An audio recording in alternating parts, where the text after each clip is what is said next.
I live in the state of California, so we have the worst taxes here. So of course I'd be the person to figure out how to get around those taxes.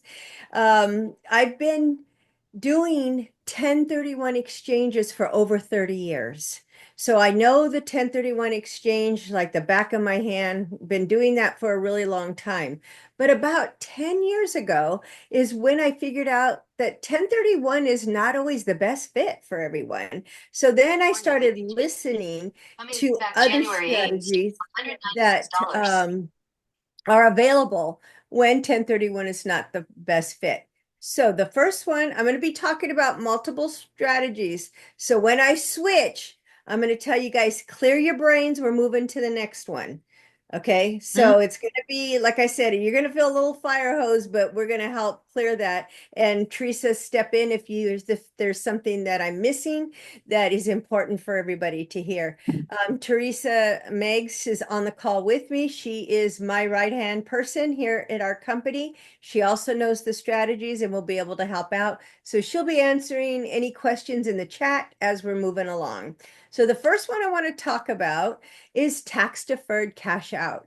This one's been around for many, many years. The IRS has kind of got their hands into it at this moment. People might know it as monetized installment sale. So if we would have had this call in maybe a couple days, we might have an answer, but there's a hearing today about this strategy. And if the client wins, we got ourselves a code and we get to go forward without worrying about the IRS. But as of this moment, I don't know that. And basically, the IRS was trying last year in October, not October 24, but October 23. They were trying to make this particular strategy a listed transaction. So what does that mean? If you do this strategy, you have to file a form saying you did it. Well, the 1031 exchange, when you do a 1031 exchange, you have to file Form 8824. Okay, so that's saying I did a 1031, right? So, but anyway, they had this hearing and they canceled it. So the IRS has been talking to the capital asset dealer that's a part of this strategy for over 8 years. I personally was audited with the IRS. I explained it to them. By the time I was done with my audit, they said, "Are you going to continue talking about this?" And I said, "Yes." And they said, "Okay." And that was IRS counsel with two auditors. So anyway, I don't know why, but I feel really good about it. So I keep telling you about it for the future. But if this one doesn't survive this IRS at this time, we have others that do. So I'll just touch on this one and let you know how it works. So tax deferred cash out is when you have a lot of capital gains tax, right? And you don't want to reinvest into real estate using a 1031 exchange. You just are tired of tenants and you don't want to buy new investment property or you don't want to stay in debt. So this is where you don't want to reinvest. Or I'm trying to get my computer to move here. You want to avoid depreciation recapture tax, or possibly you want to avoid cancellation of debt. So if you end up losing a property to a foreclosure or a short sale, the lender issues what's called a 1099-C. The C stands for cancellation of debt. Therefore, whatever you got canceled in your debt becomes income on your tax return, right? So this strategy could help avoid that 1099-C. And I really didn't realize there's quite a few people struggling to keep their homes right now. So I'm hearing it in all different areas that it's the market's coming around. We don't know if, changing president's going to help, but we'll see what happens here. This strategy defers your capital gains tax bill for 30 years, and you will get your cash within 5 working days of closing. This can rescue a failing 1031 exchange if you use the right accommodator. And what that means is in our accommodator company, we have a clause in our exchange agreement that works with this strategy. So we're not saying you have to use ours, but you just have to make sure the accommodator cooperates and understands how it works. The cost of this strategy is 6.7% of the net sales proceeds before any mortgages are paid off. And you must use the money when you use this strategy. You have to use it for business or investment use. Okay, so target prospects that could use this, it can be used for all types of assets, real estate, business sales, privately held stock, cryptocurrency, art, antiques, aircraft, watercraft, and mineral rights. Okay, so it's got a big range of people that it can help.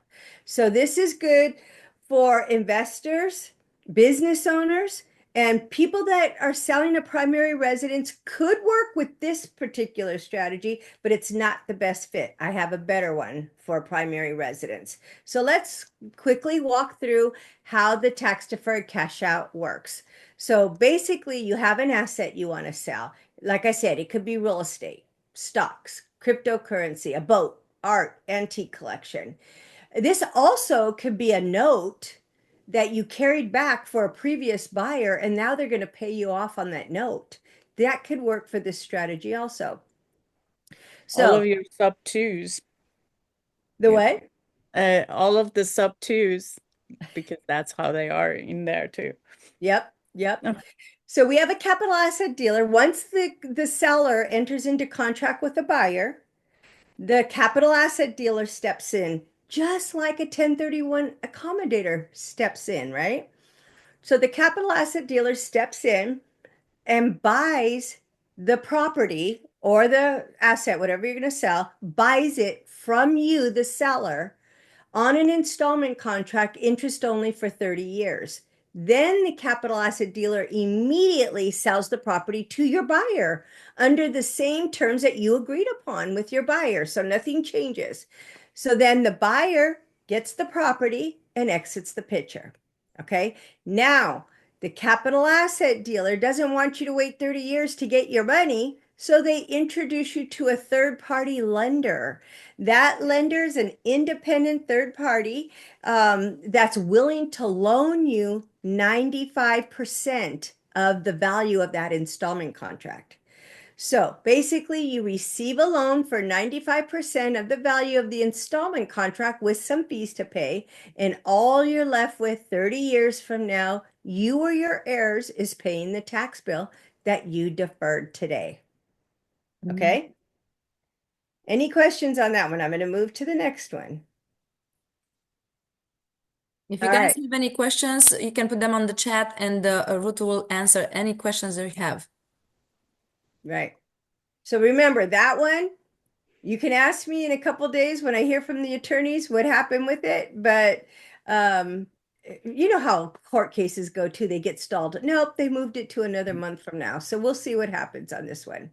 Now let's talk about our next strategy, we like to call it doing well by doing good legacy preservation system. So we call it DWDG. So if you worry about how protected your assets are in the event of a lawsuit, are you concerned about protecting your legacy for your children and your grandchildren? Do you think you're immune from lawsuits because you have a corporation or an LLC? Mm. Did you know that the veil is pierced on LLCs and corporations 46% of the time? Mm. So, unless you have 35 members or more in your existing LLC, you don't have the protection that you're expecting to have. But we have a solution that gives you the best asset protection available in the US without going offshore, and it provides powerful tax mitigation benefits. So, what this is, it's a non-grantor complex trust that provides ironclad asset protection. We had a client in the 90s that was sued by the state of Maryland that he had these trusts. And the state of Maryland sued him 3 times over 8 years and lost every time. To Mm. this day, he owns 56 doors, 3 businesses, runs it under his trust, and still hasn't paid the $100,000 judgment he had against him from the state of Maryland. Plus, I'm sure a lot of interest, right, by this time, but he just doesn't think about it because he's running his life now through this trust. So basically, This trust is a contract between the grantor, which means the person who applies for the EIN, and the trustee, which is typically you, that says if you're not a beneficiary of this trust, you don't receive benefits of the cash from the trust.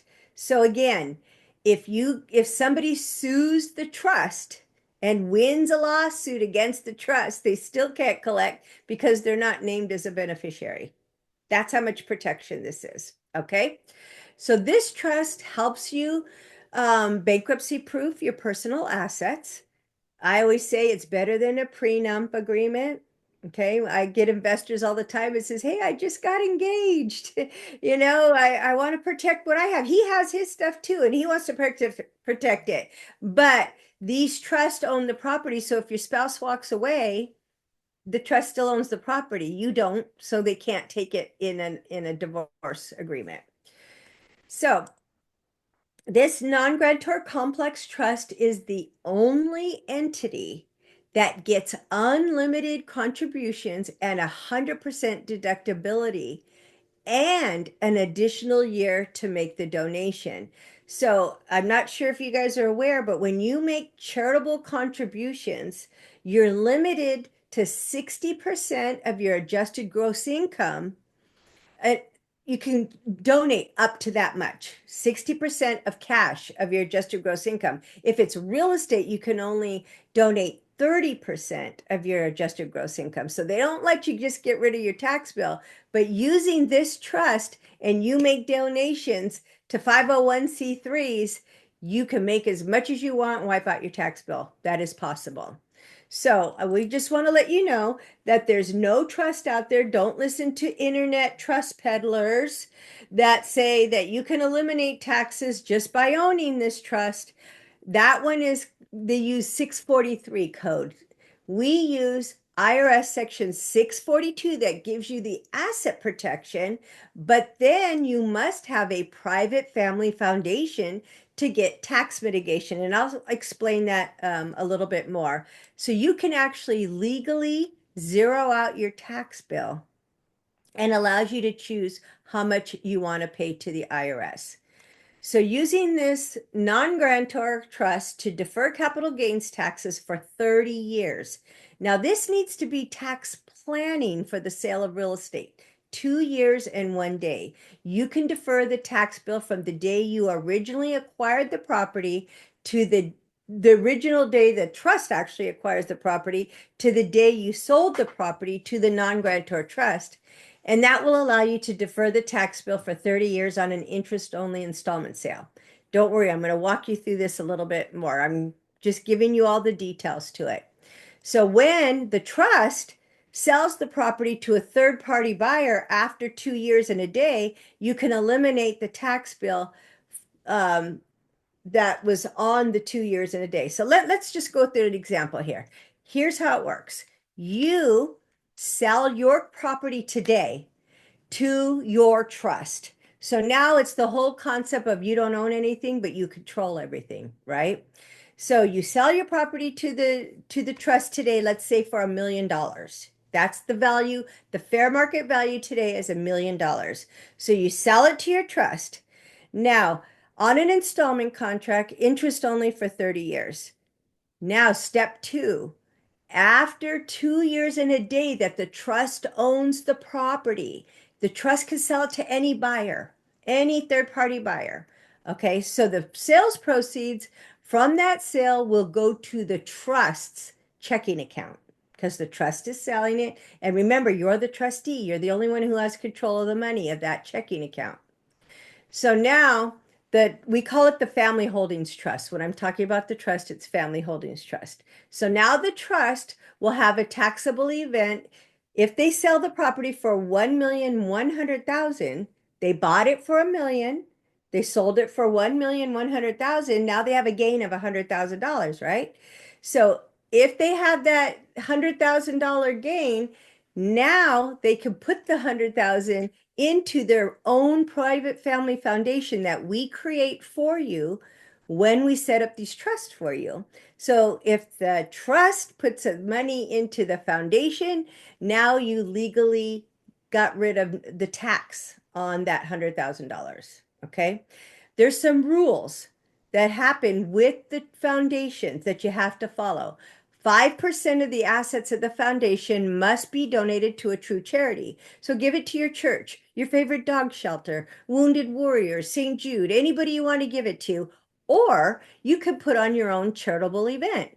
My business partner has an autistic grandson. So every year he puts on an event for 25 autistic children and horses. So he brings the family in, he feeds everybody, gives them a t-shirt, and he pays his daughter to run the event. So that's where his 5% goes. Then the account has $95,000 left in it, right? Because you put 100,000 into your foundation, 5,000 went to wherever you put it, because that's 5%. Now you have $95,000 sitting in your foundation checking account. So you can use that in many ways.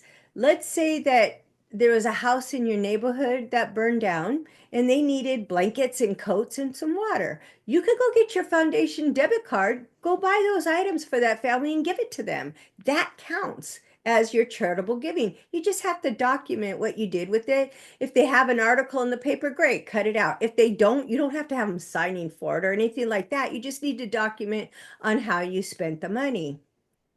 But for all of the investors out there, the foundation and anything that's 95% passive or more, your foundation can partner with you when you're buying investment real estate, not primary, not a second home. It has to be investment real estate. So if the foundation comes in with 30% of the down payment on a piece of real estate, then the foundation is entitled to 30% of the rent, and the foundation's entitled to 30% of the profits if that property gets sold. So that way you can use cash that you normally would give to the IRS to help build your portfolio. Okay, so this one is very good for tax deferral for 30 years, and you have access to all this cash. Now, this one works good for people, of course, investors. If you had multiple properties, all your properties would go into one trust. So you have one tax return. You don't need to have a bunch of LLCs with different tax returns that you have to file.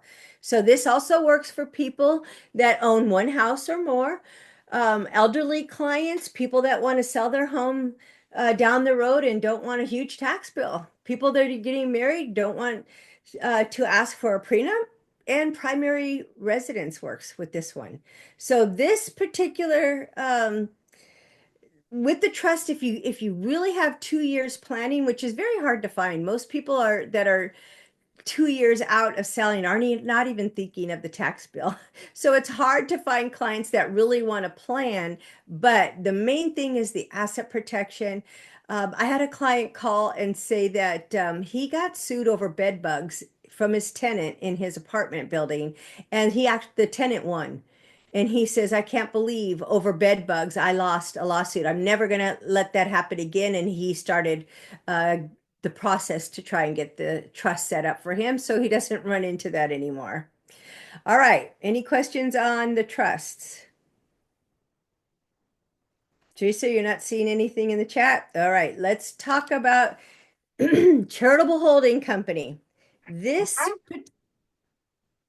particular strategy works pretty much for everything. All right. Ordinary income taxes. You don't want to wait 2 years and a day to sell. You need to get rid of the property now. Okay. So this one gets an upfront charitable deduction of up to 30% for real estate and up to 60% of your adjusted gross income for cash donations. But this allows full access to the money at all times that's being donated to use in any way. This one eliminates 99% of your capital gains tax bill.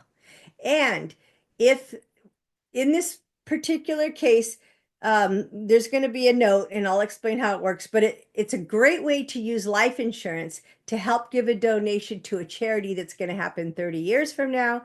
And this charitable holding company can be given to your children or your grandchildren. This works for business owners, investors who don't want to own real estate anymore, tired of tenants, people who are charitable givers anyway, large W-2 income holders, and primary residents. So let's start with this one. So let's say you have an asset. It's worth $1 million. You're going to contribute that asset to a new LLC. When this LLC is created, it's a single member LLC, so there's no taxable event when it happens from you as the seller to an LLC, single member, no taxable event. And you want to set this up before you sell the property. You want this LLC to enter into the real estate contract, not the seller's name. You want it to be the LLC's name. And this one also is going to have a charity. So you want to get the charity involved and you want to get the LLC set up before you sell the property. So let's say that this is $1 million again. The buyer comes in, buys the property, escrow closes, and the money is now deposited in the LLC checking account.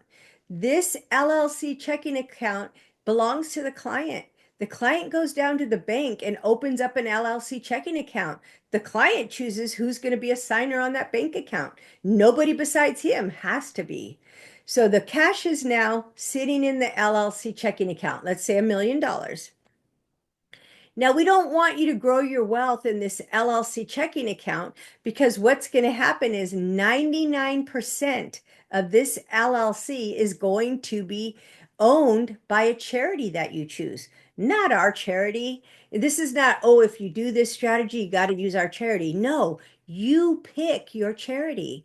It could be your church, like I said, your favorite dog shelter, St. Jude, Wounded Warriors, whatever charity is dear to your heart, then you pick the charity that you want to eventually help down the road. So the charity signs a gift letter, preferably before you sell the property. The charity will agree and sign the gift letter. So again, $1 million is sitting in the LLC. Don't grow it. If you grow it, the growth is 99% of the growth is going to go to the charity also, and we don't want to do that. So there's a trust created right here. The trust is a BDIT. It's a beneficiary defective inheritors trust.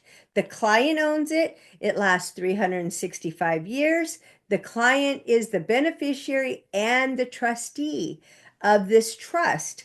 So now we take the $1 million, we have the LLC loan the cash to the trust. The trust gives a note back to the LLC because the IRS likes to see security for the note. And then the note, it has to have an interest rate, right? So it's the applicable federal rate. We Google it at the time that we do the transaction. And I think the applicable federal rate right now, I think it's about 4.67%. I haven't looked at it in quite a while. So basically, what happens is the money's now sitting in this trust checking account. Once it's in the trust, it is for you and your family. You can spend the money on vacation, designer jeans and lattes. You can go buy real estate under the trust name. That money is for you to use in any way that you want. The full $1 million is in that account for you to use for the next 30 years in any way that you choose to use it. Now, this accelerated growth cash management tool that we have here involves life insurance. And the reason the IRS likes life insurance for the security of the note, they feel good about that. Now, you don't have to use life insurance. You could secure it with other real estate that you own, but it's really up to you. And my thought is if you could put a little bit of money aside to make it grow over the next 30 years to pay that charity, why would you give other real estate to the charity 30 years from now? That would take away from your family. So it's really your choice.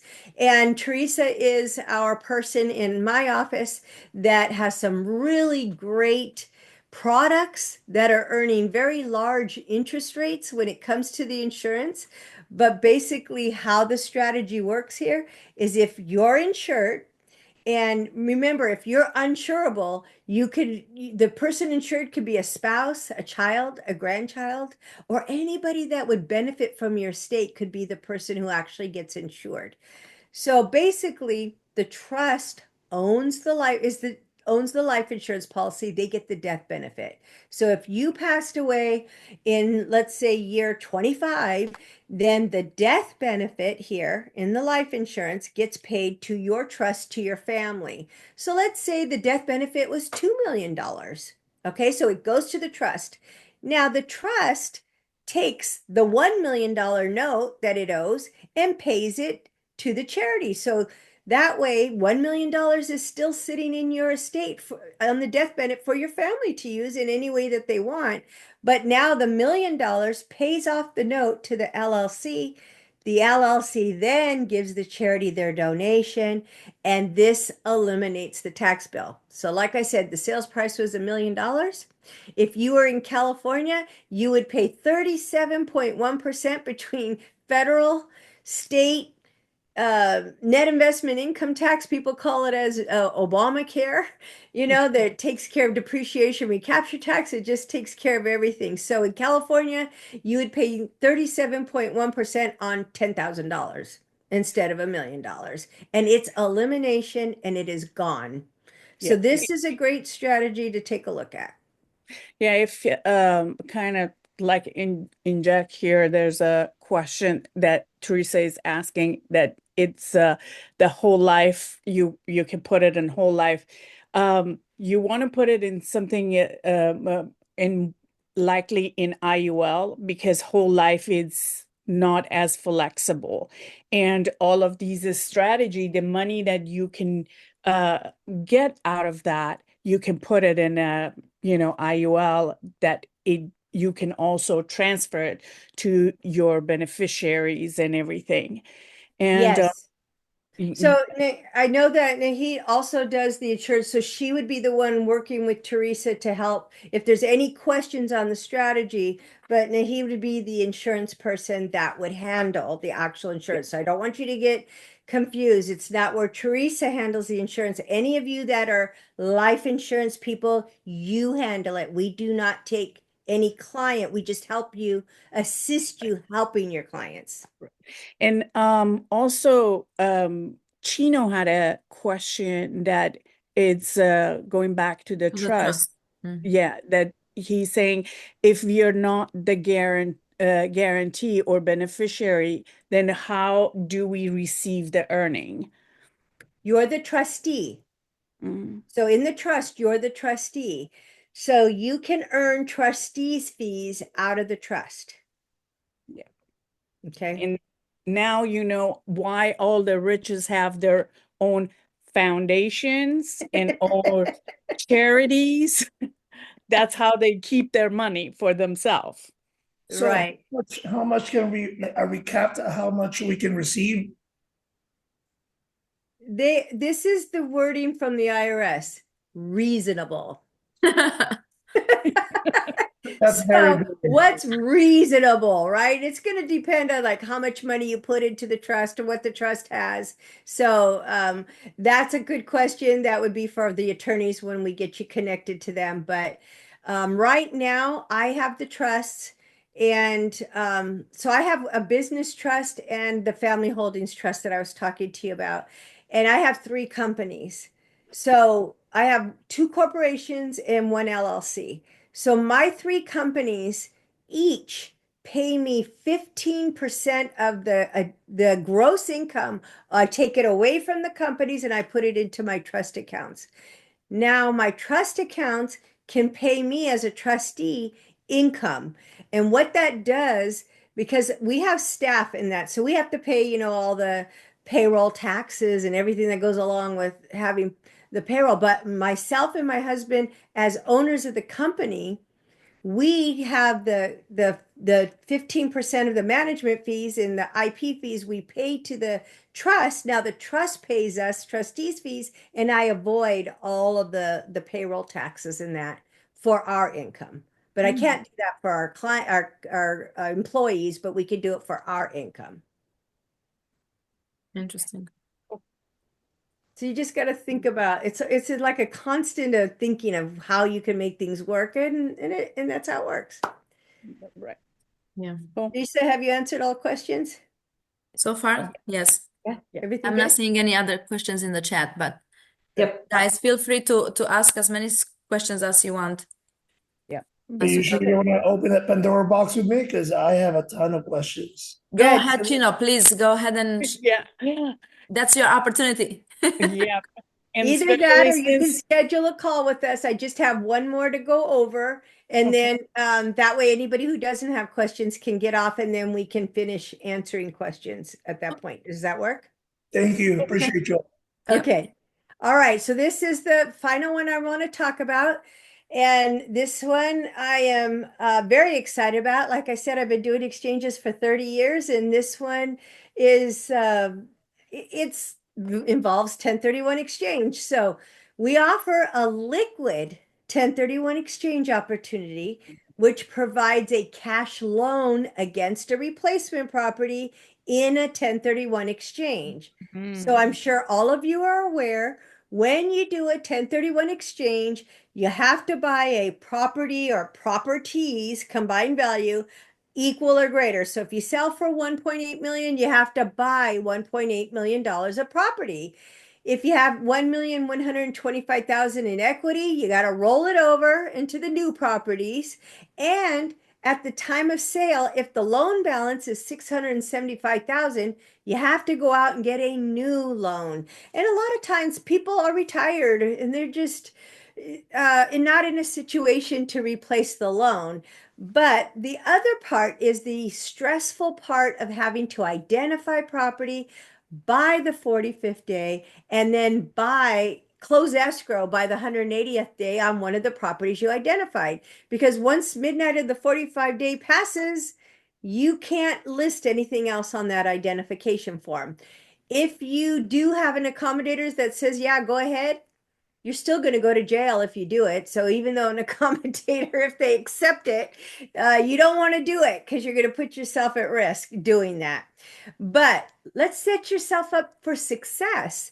This liquid 1031 can be your plan A if you just want to know right away you're not going to buy real estate, or use it as a plan B, right?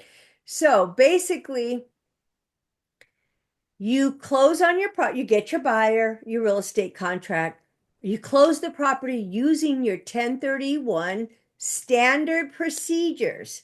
Now, what you're going to do is you're going to close escrow on this property, and then you're going to identify the liquid 1031 that happens to be a TIC product. TIC stands for tenant in common. Okay, so you sell your property, buy into the TIC product. That TIC product happens to be land in Utah. So you're going to buy the land. The TIC company is going to enter into a management agreement with you and build on your land. And during the time that they're building on your land, they're paying the property taxes, they're taking care of all the expenses. All you're doing is buying the land. So that TIC product qualifies under the 1031 rules. So once you have acquired the TIC product, you own it. After 2 weeks and 1 day, you can refinance that interest on that TIC product and pull out 93% of your cash in the form of a loan that has no payments for 30 years. It resembles a reverse mortgage. So the beautiful thing about this is you are in full control of your funds. You don't have to, this one says invest in business or financial vehicle of your choice. You don't have to. We've had clients that have paid off their primary residences with the money. There's no restriction. Okay. When you actually apply for the loan for the refinance, it's a formality. They do send a loan application. They don't check credit. They don't check your bank accounts. As long as you use this strategy, you're going to get the loan. And the time period from the day that you close on your current property to the day you get the money on that loan, once it's wired to your bank account, is about 40 days between selling your property, buying the TIC interest, wait 2 weeks, and then do the refinance. It's about 40-day time period. But the beautiful thing about this strategy is 30 years from now. Now you can end this in 5 years if you wanted. You can end it in 10, but the maximum time period is 30 years. But 30 years from now, you're going to decide if you want to keep the TIC interest. Do you like what they built on it? Then you pay back your loan plus interest and a development fee. But if you say, no, no, no, I don't want to pay the loan back, then you simply deed the land back to the TIC company and the loan is extinguished. Okay. If you decide to give the property back to them, you're going to deal with a tax bill now, 30 years from now, on giving that property back. But the beautiful thing about this strategy is if you pass away in the 30-year time period, your family should receive step up in basis, so the tax bill goes away, and then your family deeds the property back to the TIC company and the loan goes away. So your family gets super excited that the step up in basis makes the tax bill eliminated. And remember, the first rule of tax planning is don't lose your assets. All right. So those trusts are very important and the trust can do every single strategy I talked about. So if your property's in the trust, it can do liquid 1031. It can do charitable holding. It can do all of those strategies and you still have everything protected. So here's my contact information. If you want to schedule a call with myself or Teresa, then you guys can reach out to us and we'll talk about each one of your individual situations. So now I Thank will. you so much, Ruth. So take Chino, questions. now it's your turn to ask some questions. Please go ahead. Oh, and you know what? Let me mention to you guys. If you have anybody that's already touched their money, they sold and they said, "Oh, I already touched my money," you still have opportunity zones. Opportunity zones is where you invest the gains and the investment goes in and it's tax deferred till 2026, which means you'll write a tax check in 2027. But the investment will give you cash to help pay the tax bill. Then you keep your money in the investment for 10 more years and all the growth is tax free. So we have real estate opportunity zones, we have oil and gas opportunity zones, and we also have an opportunity zone that is a vault that's holding silver and gold. And that one, you only have to wait 5 years to get the full growth instead of 10 years. Then we have for people that have high income earners, or again, they touch the money and so they have a tax bill. We have the solar credits, which I was talking about earlier, where you could go back 3 years and the credits will help eliminate the tax bill. And we have equipment leasing, where you buy large construction equipment. The company that runs this product, they will lease out the equipment and they pay you monthly income so you can make the debt payment on the construction equipment because they only want you to put 10% down. And you use Section 179 deductions and bonus depreciation to get rid of tax bills.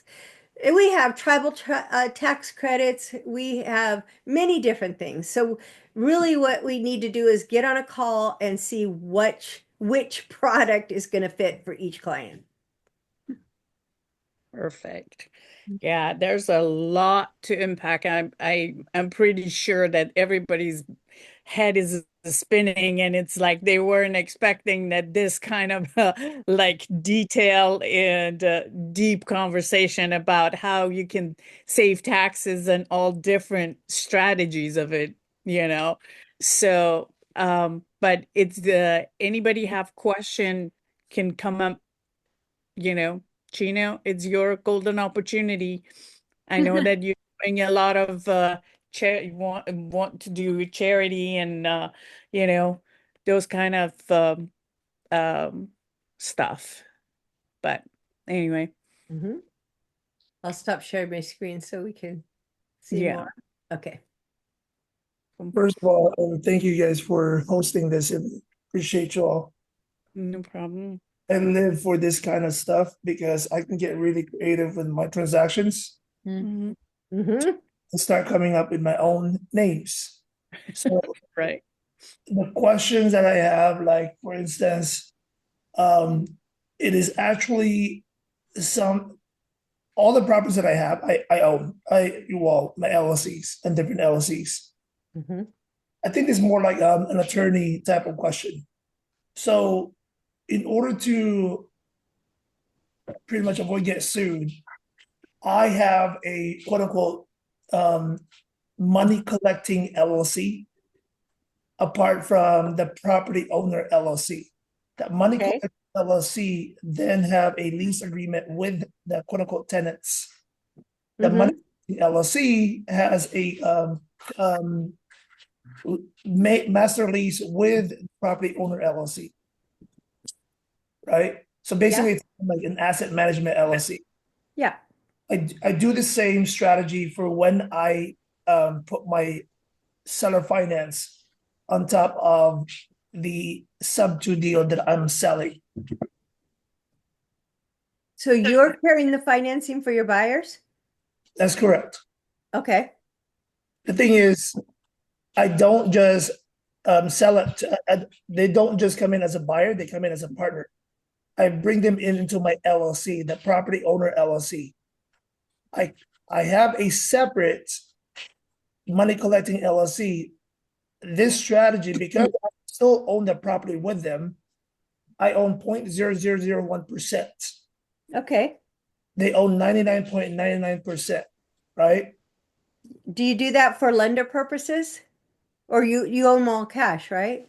No, these are all subject to properties, more like hybrid. Yep. So I acquire them straight subject to, and there's a huge equity of about $200,000. Uh-huh. I bring in a buyer to take over the payments. 1019 Detroit Public. Excuse me. Oh no, someone is not muted. Somebody, yes, somebody Yes, just here. wasn't muted. Yeah. So you said there's equity of about 200,000, then go from there? Yeah, about $200,000, and then I finance that to them. But I stay owner on the property with them at 0.0001%. Uh-huh. And I- what's the purpose of that? I do this because to avoid the foreclosure steps. If I'm 0.0001%, I have created in our operating agreement in the event that they fail, Mhm. that they fall on both payments, on either payments, it gives me the right to kick them out of the LLC. Yep. You could do it that way, or you could do an agreement for deed.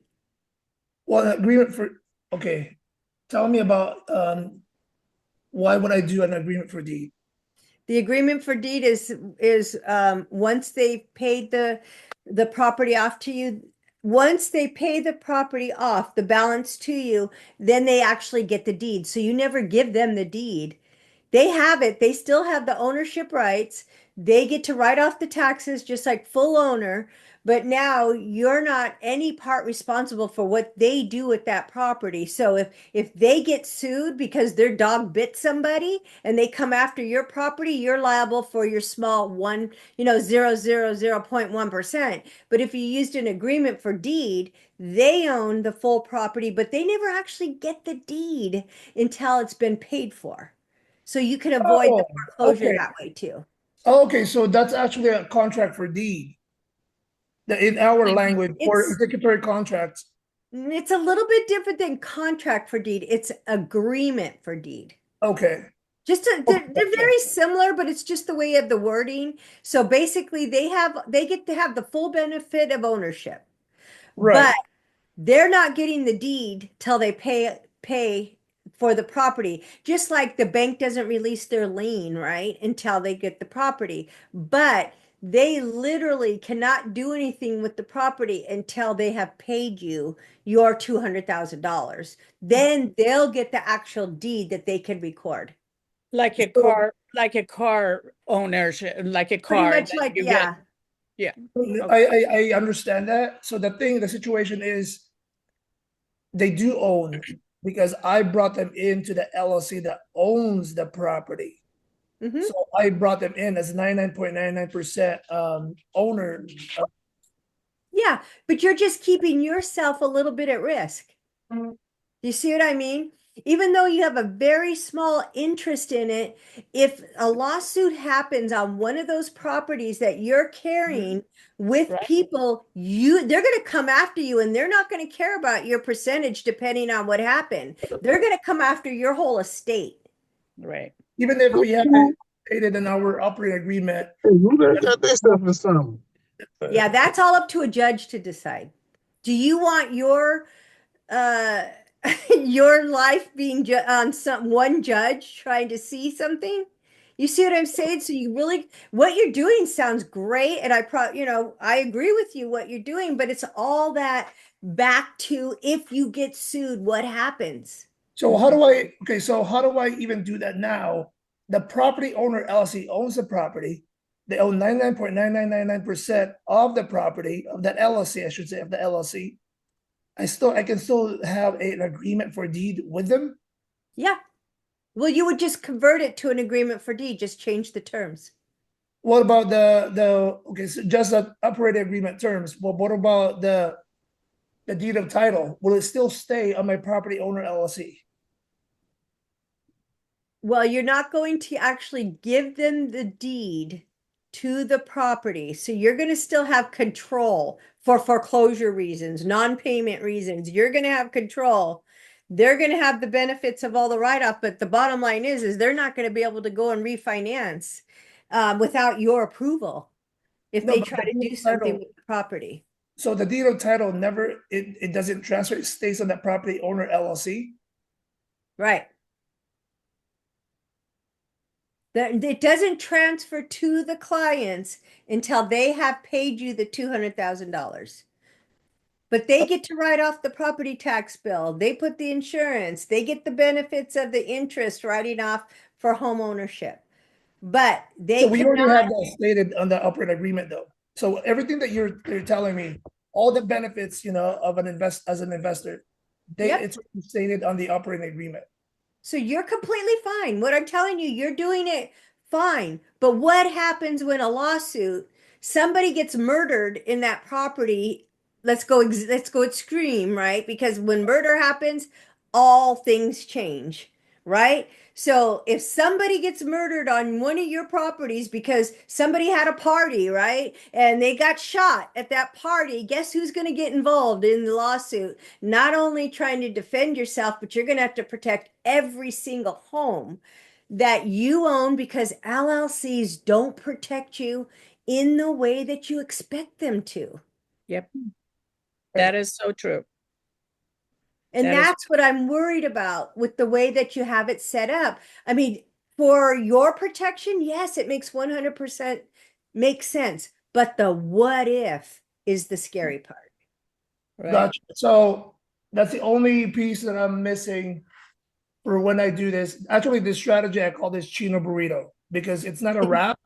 I stick it as part owner of this property, right? Oh yeah. I brand myself a lot. My friends know me for doing that. Even our I like that. yeah, even our mentor pays like when we saw each other in Montana, he started calling like actually at his house. He goes, Chino Burrito, Chino Burrito. Yeah, you're Wow. doing very good. It's just Yep. one little part you didn't think about. So Right. we can help with that. We can help with that, okay? I'm not as Yeah. smart as you, Ruth. I'm sorry. No. Trust me, tell you we're guys, none of us are. I've been in this business for over 30 years, and I'm telling you, I'm still learning so much. Mm. Every day there's just so much to learn on how all this stuff works. Yes, 100% I But I agree. like it. It makes me excited when I learn new things, so I like to share it. Thank you. Thank you for that. Thank Savan, you you. have a question? Oh, I have a few, yes. Okay. So the the trust part that you mentioned for saving the taxes, does that work only with real estate sale, or you can also defer your gains out of private money lending and anything from that sort? How does that It work? works for everything. Business sales, Okay. private money lending, real estate. We can structure it in any way that you need it to work. Okay. And for that, does that have to happen under a corporate structure, or because the way I am doing business, I don't have an LLC structure. Everything is in my name. So I wanted to ask, does the business or the transaction need to have happened under an LLC for that to then go, the profits to be assigned to a trust or something like that? Or how No, is, you can be does an that enable? individual, LLC, corporation, you can be any type of entity. Okay. Okay. And are there any citizenship or visa regulations on creation of a trust or an LLC? Okay. None, No. none. Okay. That Yeah. only is if you're trying to put it on the life insurance, like your profit, your money, you want to put it on the life insurance so it will be tax, free and keep it for yourself and all that stuff. As far as the Okay. visa and citizenship and all that stuff, which is also there are ways to do it. Okay. Okay. And the protection part of it. So the overall situation is the reason I don't have a business in my name is because I cannot have a business in my name. So if I wanted to still protect my assets, so there are two parts of it. I own a property and I'm also doing private money lending on the separately. So on the property that I'm renting out, if I wanted to protect myself, uh, from visa perspective, should I still be able to put it in a trust and protect me from lawsuit? And Do is you, there in yeah, yeah, do you have a family member that's a US citizen? Mm. I do not. Do you have a friend? Yes. Okay. Mhm. So you can use somebody that the way that the trusts work, we have somebody that knows you, loves you, cares about you. That person, so in your case would be your friend, applies for the EIN number for the trust. Okay. Okay, so now the trust is created. Then when it goes for signature, your friend is going to sign the trust document saying, I'm removing myself.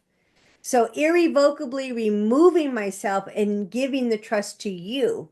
So now that's how you own the trust and you can have the asset protection.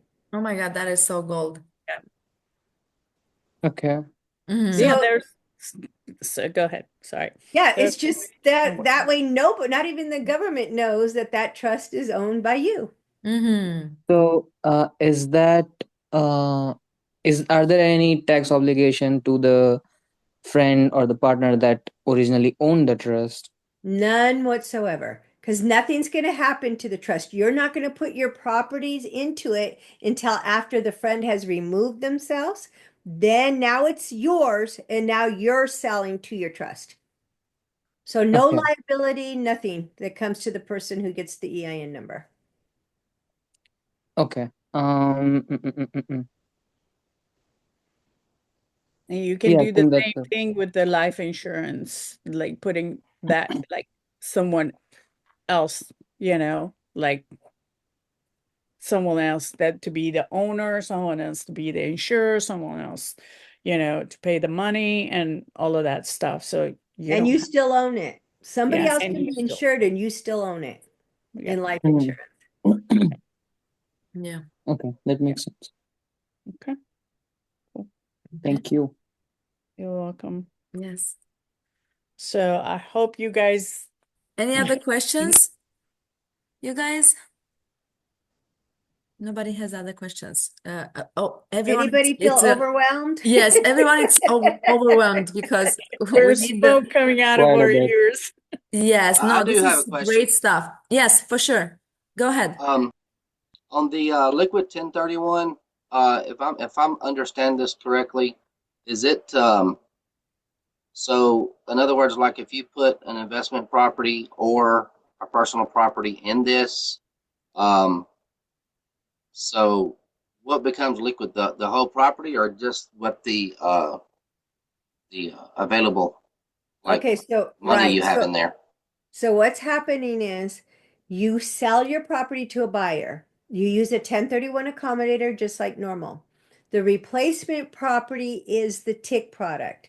So if you buy $1 million of TIC product, and you close and you now own $1 million a tick, you can refinance and pull out $930,000, right? 93% out in the form of a loan with no payments. So you're For not 30 paying years, actual for 30 years. then you can turn around and reinvest that money again and again and again. First, let me tell you, invest in life insurance.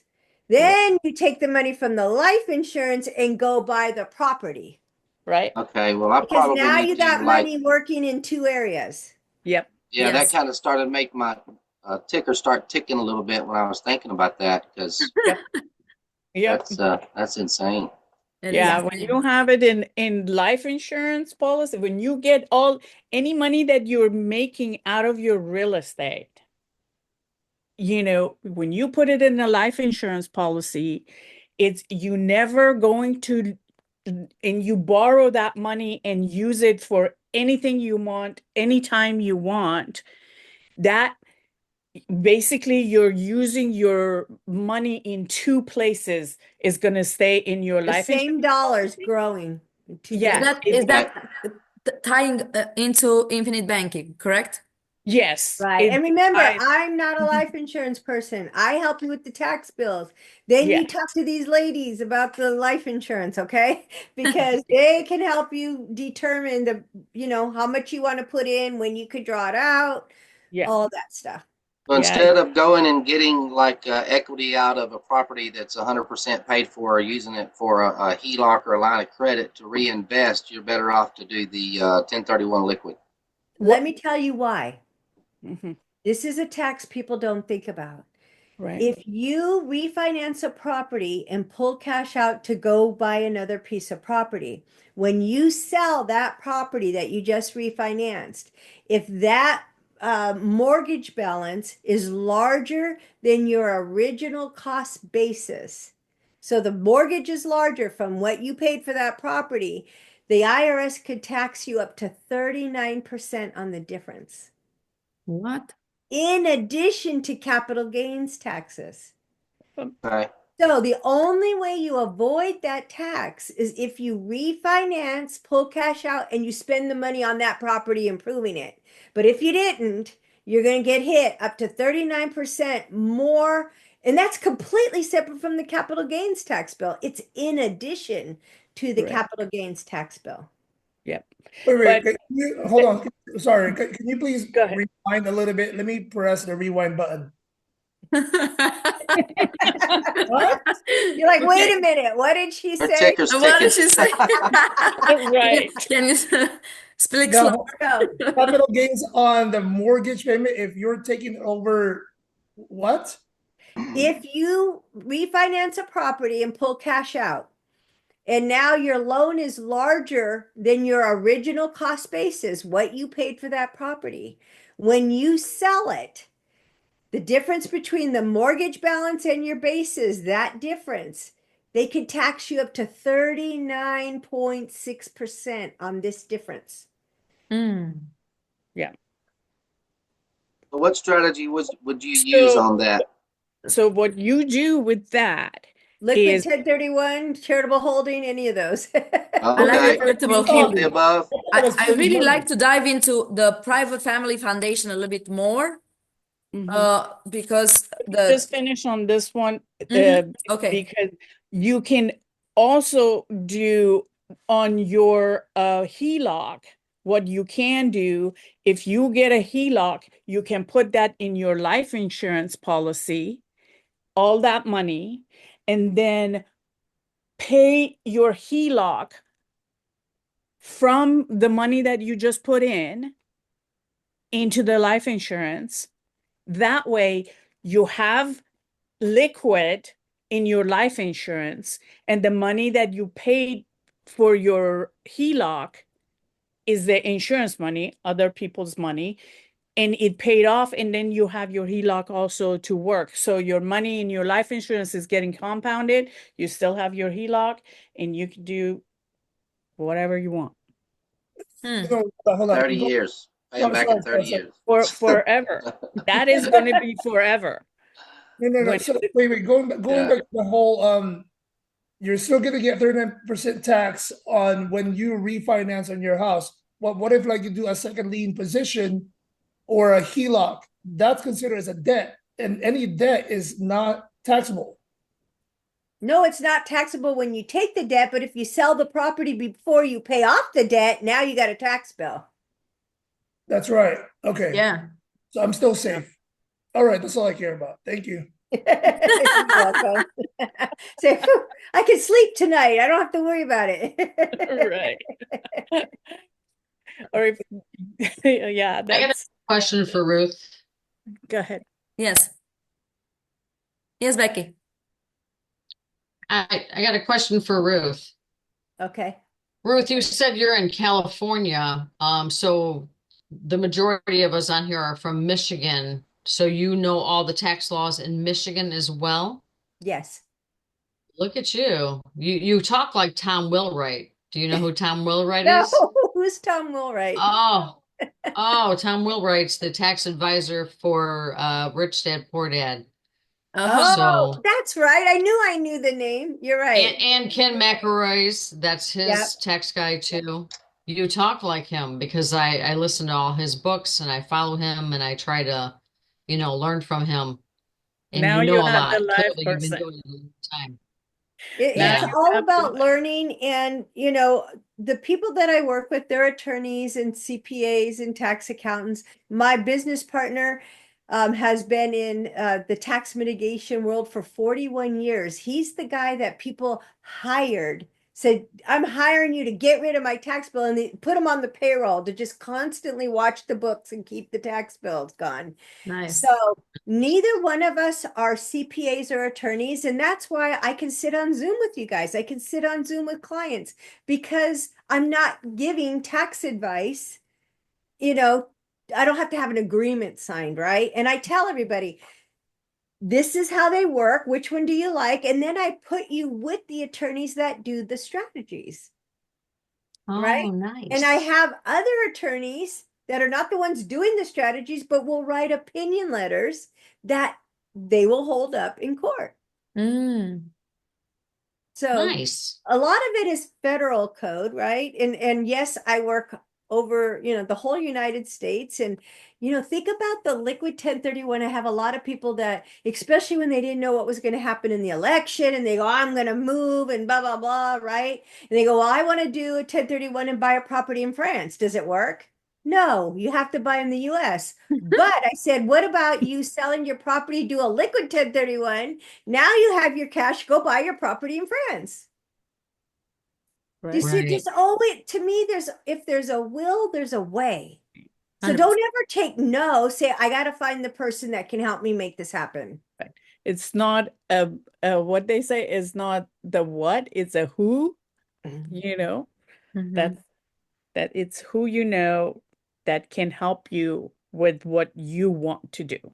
Mhm. Yeah. So, I love it.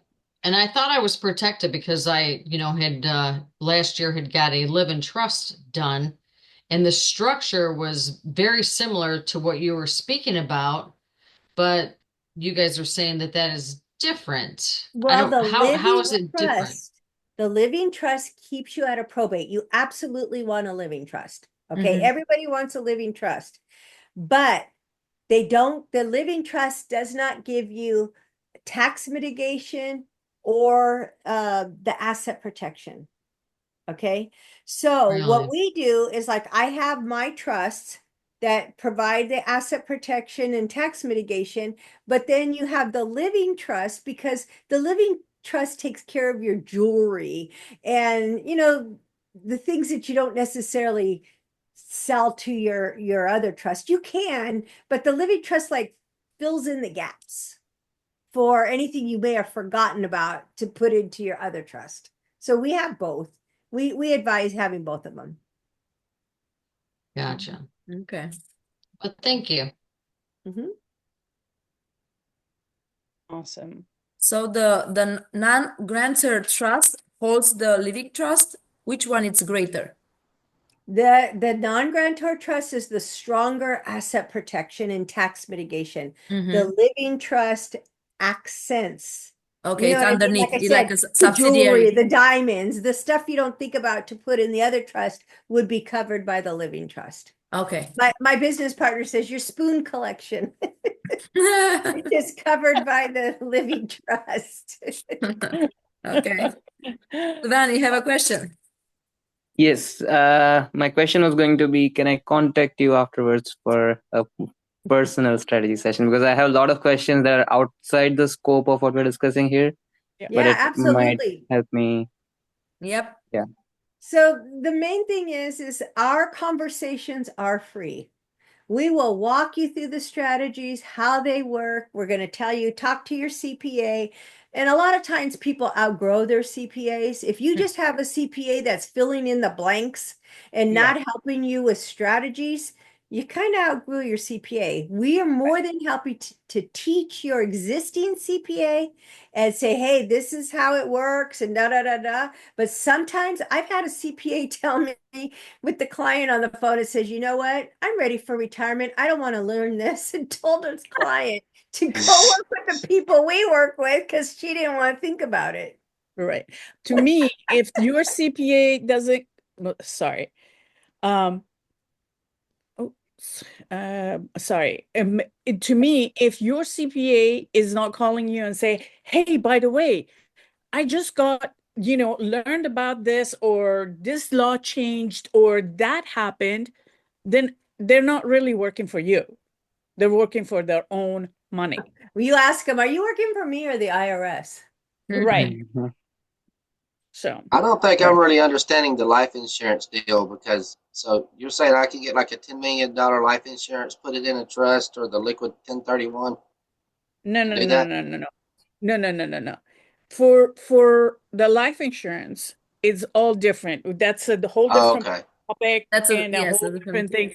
thing. This purpose, for this kind of life insurance, you want to have the minimum death benefit for maximum cash value, so you can put more cash. It's basically for asset per your money preservation. Okay. Because So, otherwise it's going to be a very expensive insurance policy. so David, you do the liquid 1031. Now you have cash in your pocket and you're sitting there going, all right, I have all this cash. Let's say it's $1 million. Do I trust my bank not to go under? Well, I'm holding $1 million in my bank account. Well, to me, I'm a 1031 accommodator, so I hold millions of dollars of people's money. And one of our banks, luckily I had moved it, but went under here in California and it went down. So if you have $1 million in a bank account that goes down, sure, you're federally insured for what, 250,000? But what does Right. 300, that I think. help you? Right? So Right. my eyes, and like as you guys have already said, I'm not a CPA, I'm not an attorney, but I would not feel comfortable having that kind of cash in the bank. It Mhm. needs to be in life insurance. The life insurance companies are the one that are bailing out the banks. So Right. in a bank, every dollar, Teresa, correct me if I'm wrong, but every dollar in a bank gets loaned out how many times? 7 or 9? 10 times. Yeah. It could be up to 10 10 times times. they loan it out. A life insurance company can only loan a dollar for a dollar. Mm-hmm. So if you have cash, ask yourself, do I trust my bank? Right. Is it going to go under, or am I going to get on the news tomorrow? I mean, somebody told us in a 2 to 3 weeks ago, I think it was, that her parents had an account in Bank of America and they weren't letting her draw any money. The parents couldn't get Yeah. their money out. And did you Oh. guys know that if you have a business account and you have a credit card that is connected to that business account, and somehow you're just like forget to pay the credit card on a monthly, or you don't have, they have access, and they're allowed to come to your, like, go to your account, pull the money out, and pay for that credit card. Hmm. Out of Yes, that actually happened to me. So I'm talking on experience, Yeah. So you don't want to have bank have access to that large of the And- money because you can make 3, 4, 5, like, S&P 500 right now is 39% on 28%. You can make that money on your money on the life insurance. As I said, we'll talk about it, Yeah, we can also do a session for life insurance, yeah. and we'll have Nahid walk us through that and answer questions for you guys. Yeah. And you guys know the laws in Mississippi, Ruth? We do. Okay, cool. Remember, a lot of the Hitesh tax is strategies nationwide. are federal law. Nationwide, Then there's a okay. few things that apply to the state. So yes. All right. Yeah. Okay. Sounds good. All right, everybody. Yes. I hope I got you excited on ways to save taxes and say, I'm not doing this anymore. No, definitely. You open up my eyes. I'm gonna go explore a little bit more. Yeah, this is great information. Thank you so much for You're welcome. coming in and sharing that with us. Great Thank call, you very Ruth. much. Thank you. Thank Thank you. you. Appreciate it. Yes. All Thank right. you. Thank you, everyone. Okay, Nice to thank you meet so much. everybody. Thank you so Okay. much. Take Thank you, care. guys. Thank you, Nahid. Bye. No Good night. problem. No problem.